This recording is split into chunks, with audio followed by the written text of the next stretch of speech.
ان کے شوہر آفس میں کام کرتے ہیں تو ان کو پیٹرول دیا جاتا ہے آنے جانے کے لیے۔ اب وہ بعض اوقات زیادہ ہوتا ہے تو وہ جو ان کے نیڈی رشتہ دار ہیں ضرورت مند ان کو دے دیتے ہیں، یا پیٹرول والے آفر کرتے ہیں، پیٹرول پمپ والے، کہ ہم سے آپ کیش لے لیں۔ دیکھیں مسئلہ یہ ہے کہ یہ صرف استعمال کے لیے دیا جاتا ہے، یہ اصل میں مالک نہیں بنایا جاتا، اس کو مباح کیا جاتا ہے حقیقتاً۔ جیسے آپ کے گھر میں مہمان آتے ہیں تو آپ کہتے ہیں کہ بھئی یہ کھانا کھائیں، آپ مالک نہیں بناتے، آپ ان کے لیے وقتی طور پہ اس کا استعمال جائز کر دیتے ہیں کہ کھا لیں آپ۔ اب اگر کوئی آپ کا مہمان اپنی ایک تھیلی نکال کے اس میں آپ کے چاول اور سالن ڈالنا شروع کر دے تو آپ بھی ناگوار محسوس کریں گے کہ ہم نے تو کھانے کو کہا تھا، نہ کہ اٹھا کے لے جانے کو۔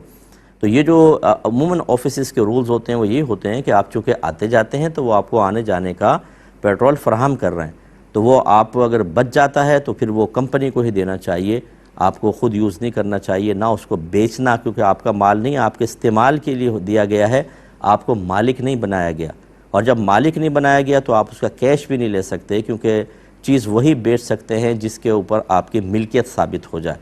ٹھیک ہے؟ تو یہ میرا مشورہ یہ ہوگا کہ آپ اس طرح نہ کریں۔ ہاں اگر آپ کی کمپنی، آپ کے شوہر معلوم کر لیں، عمومی طور پہ اجازت تو نہیں ملے گی، اگر کمپنی یہ کہے کہ بھئی جتنا استعمال کر سکتے ہیں ٹھیک ہے، اور جو آپ کے لیے مخصوص پیٹرول تھا اگر آپ نے واقعی استعمال نہیں کیا تو آپ کو اجازت ہے، آپ چاہے بیچیں، کچھ بھی کریں، اس کی صراحتاً پرمیشن لے لیں تو پھر اس کے بعد کوئی مسئلہ نہیں رہے گا۔ لیکن جب تک ایسی پرمیشن نہ ہو تو نہ کسی کو دے سکتے ہیں، نہ کیش لے سکتے ہیں۔